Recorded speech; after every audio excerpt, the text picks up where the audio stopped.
Hi friends, welcome to చిట్టి Champs YouTube channel.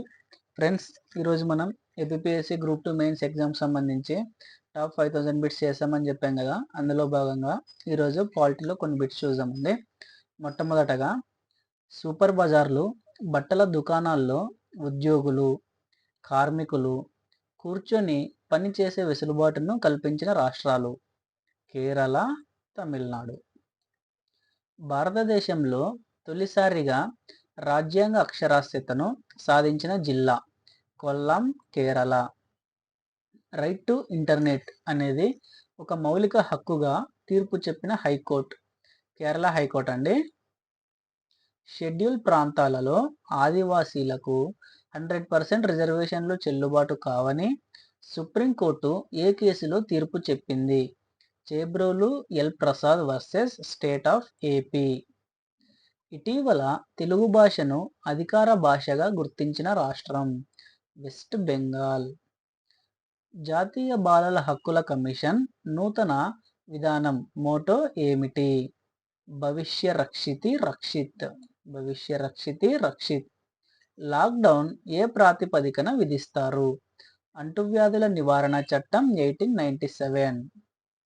ఉర్దూను ఇటీవల 2వ అధికార భాషగా గుర్తించిన రాష్ట్ర ప్రభుత్వం: ఆంధ్రప్రదేశ్. స్థానిక ప్రభుత్వాలను, స్వపరిపాలనను ఏ విధంగా అర్థం చేసుకోవచ్చు? అధికార వికేంద్రీకరణ, డెమోక్రటిక్ డీసెంట్రలైజేషన్. గవర్నర్గా నియమించబడే వ్యక్తి ఏదో ఒక రంగంలో నిష్ణాతులై ఉండాలి మరియు సొంత రాష్ట్రానికి చెంది ఉండరాదు. అలాగే క్రియాశీలక రాజకీయాలకు 2 సంవత్సరాలు దూరంగా ఉండాలి అని సూచించిన కమిటీ ఏది? సర్కారియా కమిటీ అండి. Very very very very important, గుర్తుపెట్టుకోండి. ప్రతి పౌరుడు తన ఇచ్చ ప్రకారం వివాహం చేసుకునే హక్కును రక్షించే ప్రకరణ ఏది? ఆర్టికల్ 25. ఆర్టికల్ 5 నుండి 11 వరకు భారత రాజ్యాంగం దేనికి సంబంధించింది? పౌరసత్వం, సిటిజన్షిప్ అండి. ప్రభుత్వ ఉద్యోగి లేదా ప్రభుత్వాన్ని రాజ్యాంగ వ్యతిరేక చట్టాల అమలులో నిలిపివేయుటకు నిర్దేశించే రిట్: మ్యాండమస్ అండి. లోక్సభ స్పీకర్గా ఎక్కువ కాలం పనిచేసిన వారు: బలరాం జుక్కర్. 1946వ సంవత్సరంలో ఏర్పాటు అయిన మధ్యంతర ప్రభుత్వంలోని కార్యనిర్వాహక మండలి ఉపాధ్యక్షులుగా ఎవరు ఉన్నారు? జవహర్లాల్ నెహ్రూ అండి. లోక్సభలో షెడ్యూల్ తెగలు ప్రాతినిధ్యం అత్యధిక సంఖ్యలో కలిగి ఉన్న రాష్ట్రం: మధ్యప్రదేశ్ అండి. మధ్యప్రదేశ్లోనే షెడ్యూల్డ్ తెగలకి ఎక్కువ సీట్లు ఉన్నాయండి. భారత రాజ్యాంగం 50 సంవత్సరాలు పూర్తి చేసుకున్న సందర్భంగా అటల్ బిహారీ వాజ్పేయి ప్రభుత్వం 2000 సంవత్సరంలో ఎవరి రాజ్యాంగ పనితనాన్ని సమీక్షించడానికి కాన్స్టిట్యూషనల్ రివ్యూ కమిటీ అండి జాతీయ కమిషన్ చైర్పర్సన్గా నియమించింది? Justice MS Venkatachaliah. గుర్తుపెట్టుకోండి. పౌరసత్వ సవరణ చట్టం 2015 భారతీయ మూలానికి చెందిన కొన్ని వర్గాల వ్యక్తులకు ఒక కొత్త రకం పౌరసత్వాన్ని ప్రవేశపెట్టింది. దానిని అధికారికంగా ఏమంటారు? Overseas citizen of India, card holder. సమాచార హక్కు చట్టం మొట్టమొదటగా ఆమోదించిన రాష్ట్రాలు: తమిళనాడు మరియు గోవా. సీనియారిటీ ప్రాతిపదికన కింద ఎవరు మొదటి రాజ్యాంగ అసెంబ్లీ మీటింగ్కు అధ్యక్షత వహించారు? సచ్చిదానంద సిన్హా. పార్లమెంటులో క్వశ్చన్ అవర్కు సంబంధించి చుక్క గుర్తు ప్రశ్న అనగానేమి? స్టార్డ్ క్వశ్చన్స్ అండి. ఈ స్టార్డ్ క్వశ్చన్స్కి ఎవరైతే క్వశ్చన్స్ చెప్పారో సంబంధించిన శాఖ మంత్రులు మౌఖికంగా సమాధానం చెప్పాలండి. రాష్ట్రపతి మరియు ఉపరాష్ట్రపతి పదవులలో ఖాళీ ఏర్పడినప్పుడు రాష్ట్రపతిగా ఎవరు బాధ్యతలు నిర్వహిస్తారు? భారత ప్రధాన న్యాయమూర్తి, సిజేఐ. భారతదేశ స్థానిక స్వీయ ప్రభుత్వ పితామహుడు ఎవరు? Lord Ripon. ట్రాన్స్జెండర్ వ్యక్తుల హక్కుల రక్షణ చట్టం ఎప్పుడు వచ్చిందండి? 2019. సుచేత కృపాలిని ఏ రాష్ట్ర మహిళా ముఖ్యమంత్రిగా చేశారు? ఉత్తరప్రదేశ్. శశికళ కకోడ్కర్ ఏ రాష్ట్ర మహిళా ముఖ్యమంత్రిగా చేశారు? గోవా అండి. కౌటిల్యుడు ప్రభుత్వాలు విభాగాల అధిపతులను 18 తీర్థాలుగా వర్గీకరించారు. వీటిలో దండపాల అనగా సైనిక విభాగాధికారి. ఏ కమిటీ సిఫార్సుపై national bank for agriculture and rural development NABARD స్థాపించబడినది? శివరామన్ కమిటీ. నాబార్డ్ ఏ కమిటీ సిఫార్సుల ప్రకారం స్థాపించారండి? శివరామన్ కమిటీ. ప్రభుత్వ పోటీతత్వ సూచికను ఏ సంస్థ విడుదల చేస్తుంది? Institute for management development. Supreme court గతంలో ఇచ్చిన తీర్పులను తర్వాత కాలంలో మార్చవచ్చు. దీనిని ఏమంటారు? Prospective over ruling. హైకోర్టు న్యాయమూర్తులు రాజీనామా పత్రాన్ని ఎవరికి సమర్పించాలి? రాష్ట్రపతి అండి. అధికరణ 136 సుప్రీంకోర్టుకు కలిగించే అధికారం. Special leave appeal. సుప్రీంకోర్టు రెండవ ప్రధాన న్యాయమూర్తి ఎం పతంజలి శాస్త్రి.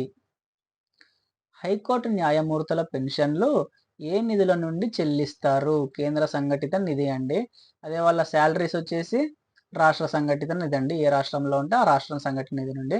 కానీ పెన్షన్లు వచ్చేసరికి సెంట్రల్ కన్సాలిడేటెడ్ ఫండ్ నుంచి చెల్లిస్తారు. హైకోర్టు బెంచీలను ఏర్పాటు చేసే అధికారం ఎవరికి ఉంది? కేంద్ర ప్రభుత్వం. నేషనల్ గ్రీన్ ట్రిబ్యునల్ అనేది చట్టబద్ధమైన సంస్థ. ఎంపీ లార్డ్స్ ఫుల్ ఫామ్ అండి. Members of parliament local area development scheme. కేంద్ర మంత్రిమండలి సమావేశాలకు అజెండాను తయారు చేసేది ఎవరు? ప్రభుత్వ క్యాబినెట్ కార్యదర్శి, క్యాబినెట్ సెక్రటరీ అండి. మనలాంటి క్యాబినెట్ ప్రభుత్వ వ్యవస్థ గల దేశాలలో ప్రధానమంత్రిని ప్రైమస్ ఇంటర్ పారిస్ గా వివరణిస్తారు. దీని అర్థం ఏంటి అంటే సమానులలో ప్రథముడు. ప్రస్తుతం రాష్ట్రపతిని సంబోధించడానికి ఉపయోగించే పదజాలం హానరబుల్ ప్రెసిడెంట్. ఇంతకుముందు హిజ్ ఎక్సలెన్సీ అనేవాళ్ళండి. అవన్నీ బ్రిటిష్ రాజరిక పాలనలో అలవాట్లుగా ఉండేవి కనుక మన ప్రభుత్వం ఏం చేసిందంటే హిజ్ ఎక్సలెన్సీని తీసేసి హానరబుల్ ప్రెసిడెంట్గా ఉపయోగించడం మొదలుపెట్టారు. అలాగే అంతర్జాతీయ ప్రజాస్వామ్య దినోత్సవం ఏ తేదీన జరుపుతారు? సెప్టెంబర్ 15. తాత్కాలిక రాష్ట్రపతిగా పనిచేసిన ప్రధాన న్యాయమూర్తి జస్టిస్ హిదయతుల్లా. జిఎస్టి కౌన్సిల్కు చైర్మన్గా వ్యవహరించేది కేంద్ర ఆర్థిక శాఖ మంత్రి. సమాచార హక్కు చట్టం 2015 motto my right my might. చట్టసభల్లో స్త్రీలకు రిజర్వేషన్ల గురించి మొదట ప్రస్తావించిన వారు? సర్దార్ వల్లభాయ్ పటేల్ అండి. జాతీయ ప్రణాళిక సంఘం తొలి చైర్మన్ ఎవరు? జవహర్లాల్ నెహ్రూ అండి. కేంద్ర ప్రభుత్వ పథకాల పునర్నిర్మాణం కోసం ప్రణాళిక సంఘం వేసిన కమిటీ చైర్మన్ బికే చతుర్వేది. వినియోగదారుల హక్కుల పరిరక్షణ చట్టం ఎప్పుడు అమలులోకి వచ్చింది? 1986. మొదటి ప్రధాన ఎన్నికల కమిషనర్ సుకుమార్ సేన్. పదవిలో ఉండగా మరణించిన మొదటి ప్రధానమంత్రి ఎవరండి? జవహర్లాల్ నెహ్రూ. 1793 చార్టర్ చట్టంను అనుసరించి పురపాలక పాలన ఉన్న 3 ప్రెసిడెన్సీ నగరాలు ఏంటంటే మద్రాసు, కోల్కతా, బొంబాయి. పంచాయతీరాజ్ను గ్రామీణ గణతంత్రంతో ఎవరు పోల్చారు? మోహన్ దాస్ కరమ్చంద్ గాంధీ అండి. మండల పంచాయతీ అనే భావనను సిఫార్సు చేసినది ఎవరు? అశోక్ మెహతా కమిటీ. రాజ్యాంగంలోని ఏ ఆర్టికల్ ప్రకారం గవర్నర్ ఆర్డినెన్స్ జారీ చేస్తారు? ఆర్టికల్ 213. జాతీయ న్యాయ నియామకాల కమిషన్ చట్టం చెల్లదని తీర్పునిచ్చిన రాజ్యాంగ ధర్మాసన అధ్యక్షుడు justice JS Khehar. NJAC. Justice JS Khehar. లోక్సభను రద్దు చేసే అధికారం ఎవరికి ఉంది? రాష్ట్రపతి. రాజ్యసభలు రాష్ట్రాలకు సమాన ప్రాతినిధ్యాన్ని సిఫార్సు చేసినది ఎంఎస్ పూంజీ కమిషన్. గుర్తుపెట్టుకోండి, very very very very important bit ఇది. కేంద్ర కేంద్ర కార్యనిర్వహణాధికారాలు ఎవరిలో నిక్షిప్తమై ఉంటాయి? ఎగ్జిక్యూటివ్ పవర్స్ అండి. మొత్తం రాష్ట్రపతి చేతుల మీద, రాష్ట్రపతి పేరు మీదుగానే అన్ని ఎగ్జిక్యూటివ్ పవర్స్ నిర్వహిస్తాం. అదే స్టేట్లో అయితే గవర్నర్ అండి. అరెస్టు తర్వాత కోర్టులో హాజరుపరచబడాలన్న హక్కు, ప్రాథమిక హక్కు. రాజ్యాంగంలో 40వ ప్రకరణ దేనికి సంబంధించినది? గ్రామ పంచాయతీల ఏర్పాటు. సమన్యాయం అంటే ఏమిటి? చట్టం దృష్టిలో అందరూ సమానమే. ప్రవేశిక భారత రాజ్యాంగంలోని ప్రాథమిక నిర్మాణంలో అంతర్భాగమని సుప్రీంకోర్టు ఏ తీర్పులో గుర్తించింది? గోలక్నాథ్ కేసు అండి, గోలక్నాథ్ వివాదం. జాతీయ అత్యవసర పరిస్థితి విధించిన కాలంలో రాజ్యాంగంలో ఏ ఆర్టికల్ సస్పెండ్ చేయడానికి వీలు లేదు? ఆర్టికల్ 21. వెట్టి చాకిరీ వ్యవస్థ రద్దు చేయబడినది ఎప్పుడండి? అక్టోబర్ 1986. అక్టోబర్ 1986. ఎన్నికల సంఘం ఒక స్వతంత్ర ప్రతిపత్తి గల రాజ్యాంగ సంస్థ. ఒక వివాదంలో అన్ని రకాల న్యాయ ప్రక్రియలు ముగిసిన తర్వాత రెండవ సమీక్ష తరహాలో సుప్రీంకోర్టు ద్వారా ఆవిష్కరించబడిన ప్రక్రియ పేరు క్యూరేటివ్ పిటిషన్. ఇటీవల ఇండియాలో మొట్టమొదటి కాన్స్టిట్యూషనల్ మ్యూజియం ఎక్కడ ఆవిష్కరించారు? సోనిపట్ అండి, హర్యానాలోన. గుర్తుపెట్టుకోండి, కాన్స్టిట్యూషనల్ మ్యూజియం వచ్చేసి సోనిపట్, హర్యానాలో స్టార్ట్ చేశారండి. రాజ్యం ప్రత్యేక శ్రద్ధతో బలహీన వర్గాల ప్రజల, అతి ముఖ్యంగా షెడ్యూల్ కులాలు, షెడ్యూల్ తెగల విద్య, ఆర్థిక ప్రయోజనాల ప్రోత్సాహానికి, వారిని సాంఘిక అన్యాయం, అన్ని రకాల దోపిడీల నుండి రక్షించడానికి పాటుపడుతుంది. ఏవండి? Directive principles of state policy. Article 17 ఏంటండి? అంటరానితనం నిషేధం. ప్రపంచీకరణ, ఆర్థిక సరళీకరణ వలన ప్రభావితమైన రాజ్యాంగ మౌలిక అంశం స్వామ్యవాదం అండి, సోషలిజం. ఓకే. రాజ్యాంగంలో ఎక్కువ పర్యాయాలు సవరించబడిన వివాదాస్పదమైన అంశం ప్రాథమిక హక్కులండి, ఫండమెంటల్ రైట్స్. తెలుగు భాషకు ప్రాచీన హోదా ఎప్పుడు వచ్చింది? 2008. పార్లమెంటు అధికార భాషా చట్టాన్ని ఎప్పుడు రూపొందించింది? 1963. హైకోర్టు జడ్జీల చేత పదవి ప్రమాణ స్వీకారం చేయించేది గవర్నర్ అండి. స్మార్ట్ అనే పదానికి వివరణ: simple, moral, accountable, responsible, transparent. కేంద్రంలో సెంటర్ ఫర్ ఈ గవర్నెన్స్ ఎప్పుడు ఏర్పాటు చేశారు? 2000 అండి. ఆంధ్రప్రదేశ్లో సెంటర్ ఫర్ గుడ్ గవర్నెన్స్ ఎప్పుడు ఏర్పాటు చేశారు? 2006. గమ్యంతో సమాగమం అని ఆగస్టు 15వ తేదీన భారత స్వతంత్ర ప్రసంగంలో ప్రస్తావించినది ఎవరండి? జవహర్లాల్ నెహ్రూ. జాతీయ సమాచార కేంద్రాన్ని ఎప్పుడు ఏర్పాటు చేశారు? 1976. ఏ రాష్ట్రం మొదటిసారిగా పార్టీ ఫిరాయింపుల వ్యతిరేక చట్టం 1979లో రూపొందించింది? పశ్చిమ బెంగాల్ ప్రభుత్వం అండి. ఫ్లోర్ క్రాసింగ్ అనగా అధికార పార్టీలోకి రాజకీయ లబ్ధి కోసం మారడం. రాష్ట్రపతి పాలనకు సంబంధించిన మార్గదర్శకాలను సుప్రీంకోర్టు ఏ కేసులో వివరించింది? ఎస్ఆర్ బొమ్మాయి కేసు అండి, ఎస్ఆర్ బొమ్మాయి కేసు. ప్రకరణ 356ను మృత శాసనంతో పోల్చినది డాక్టర్ బిఆర్ అంబేద్కర్. ఏ రాష్ట్రపతి కాలంలో అంతరంగిక అత్యవసర పరిస్థితి విధించబడినది? ఫక్రుద్దీన్ అలీ అహ్మద్.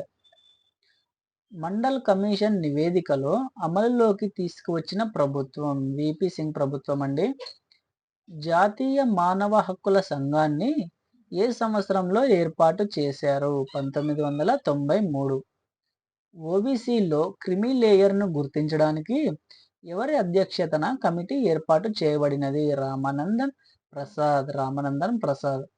మైనారిటీ హక్కుల పరిరక్షణకు ఏర్పాటు చేయబడిన మైనారిటీ కమిషన్ మొట్టమొదటి చట్టబద్ధంగా ఏర్పడిన సంవత్సరం 1992. స్త్రీ శిశువు సంక్షేమానికి ప్రాధాన్యతనిచ్చే ప్రకరణ 15 అండి, ఆర్టికల్ 15(3). మొదటి బీసీ కమిషన్ 1953 సంవత్సరంలో ఎవరి అధ్యక్షతన ఏర్పాటు చేయడం జరిగినది? కాకా సాహెబ్ కాలేల్కర్. ఓకేనా, 1953 అండి. భారత ప్రభుత్వ సంక్షేమ మంత్రిత్వ శాఖ పేరును ఏ విధంగా మార్చారు? సామాజిక న్యాయ మంత్రిత్వ శాఖ, మినిస్ట్రీ ఆఫ్ సోషల్ జస్టిస్. ఉచిత న్యాయ సహాయం కలుగజేసే అధికరణ, ఆర్టికల్ 39A అండి. ఎస్సీ లేదా ఎస్టీ చట్టంలో విచారించే అధికారి, డిఎస్పి. లైంగిక నేరాల నుండి బాలల రక్షణ చట్టాన్ని ఎప్పుడు రూపొందించారు? 2012. వయోవృద్ధుల పోషణ మరియు సంరక్షణ చట్టాన్ని ఎప్పుడు రూపొందించారు? 2007. అంతర్జాతీయ విశ్వ మానవ హక్కుల ప్రకటన ఎప్పుడు చేయబడినది? డిసెంబర్ 10, 1948 అండి. ఒక దేశం యొక్క గొప్పదనం అది పౌరులకు కల్పించిన హక్కులపై ఆధారపడి ఉంటుందని పేర్కొన్నది ఎవరండి? HJ Laski.